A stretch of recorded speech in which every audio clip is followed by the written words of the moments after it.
Good afternoon to all. Today we are going to discuss the concepts of software architecture and design patterns.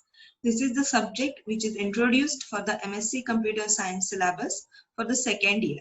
So quickly we are going to discuss the contents. First of all, we have to see what is the software architecture and what it isn't. Means what are the various concepts related with the software architecture, what is the definition of software architecture, and what we can achieve with the help of software architecture. Ultimately, it will lead us towards the second topic, that is importance of software architecture. Then at the third topic, we have to see architectural structures and views which are available for development of the overall software, and whatever architectures or styles we want to prefer for the overall software development, that also we are going to discuss in the last topic. So first of all, to start with the initial contents, we must know about the software. What is a software? So basically, software is nothing but a collection of n number of programs or applications which are interrelated with each other, and they are designed to drive some purpose. Means whenever we are having any particular problem and we want to solve that problem with the help of computer system, at that time we have to develop various programs, or you can say there is a development of an application. So collectively all these things we can collaborate and present to process the input data coming from the user and to have the appropriate output, and it is known as the software. Now we have to see what is software architecture. So the first definition says that software architecture refers to the fundamental structures of software system and the discipline of creating such structures and systems. Means what? Whenever we want to develop the software, we cannot directly start with the development process. First of all, we need to understand the whole system in a proper manner. What is the problem associated with that system, that also we have to recognize and represent, and then we are going to develop architecture for the software. So basically we are going to structurize the software before it is get developed. So for that purpose, again we have to understand, we have to use the disciplines, or you can say there are different types of protocols. There can be a system or a standard system which you can use for the development of your software. For such system, we can use n number of tools, and to represent the ultimate architecture, we can have the use of designing concepts also. So each structure, whatever software system structure we want to develop, it contains software elements, then the relationship among these elements, and whatever properties of their related with the software elements and the relationships, that also we have to represent. So you can say that software architecture is nothing but a metaphor, and it can be analogous to your architecture of building. Same like your construction of building, as whenever we want to construct the building, first of all we have to start with the earlier development process. That is, first of all we will think about the resources, we will check out the land where we want to construct the building, then we will have prior paper planning, and simply we are developing the architecture, and then only we can go for the actual construction of building. In the same manner, we are talking about the software architecture.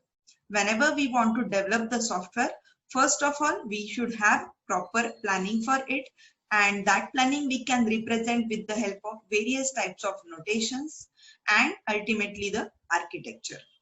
So also you can say that software architecture functions as a blueprint for the system, and the developing project laying out the tasks necessary to be executed by design teams. Means for architecture development, we have expertise teams. These teams will focus on the complete software structure, how we want to develop the software, what should be the various types of modules within the software, and how we can proceed to achieve the quality outcome at the end. So here you can observe that software architecture is a part of software designing process. All of me know that there are different types of workflows associated with the software development process. Means at the first level, we have to gather the requirements and we have to filter, we have to analyze the requirements in a proper manner. After analyzing these requirements, we will go for the designing part. In the designing part, we can take the help of software architecture if the software is having a huge scope. Means whenever there are the lines of code which we want to develop for the software are greater than 5,000, then we can say that there will be a part of software architecture. We will have a very proper and precise architecture which will lead us towards the proper coding and ultimately towards the output which we want at the end from our software. So basically you can say that software architecture is nothing but a part of designing process. After proper designing, we can go for the actual implementation of these designing concepts with the help of some programming language. After proper programming, we can have the testing workflow, and after the testing, we can go for the deployment. So that is the overall process of software development life cycle, and there is a very important role of software architecture for this overall development of software. Now, in the next topic, we have to see why software architecture is important when we are talking about the designing process. So first thing related with it is that the design of architecture is very important and significant to the quality and to the long-term success of the software. A process design determines whether the requirements and quality related attributes can be satisfied or not. Means what?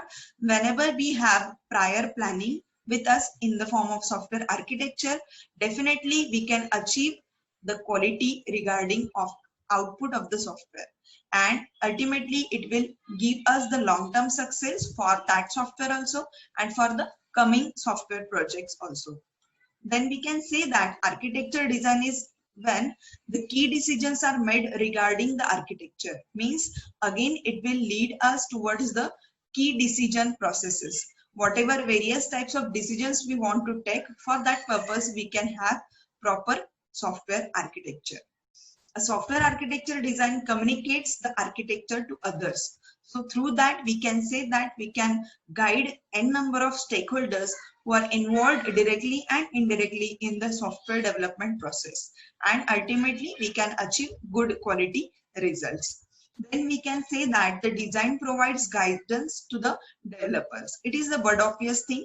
Already we have seen that software architecture is a part of designing process, and after designing we are having the part of coding. So whenever we want to code something, we need developers, and for the developers it will be an very proper output. If we have the software architecture with us, it will definitely guide the developers for better quality improvement regarding the coding.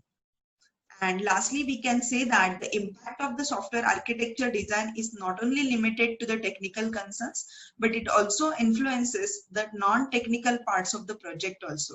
Either it can be in the terms of software requirement specification development, or we can talk about the various types of supportive things which are related with the management of the resources also. So we can say that collectively software architecture gives us the whole facility to develop complete software in a proper manner and to achieve the good quality results. Thank you.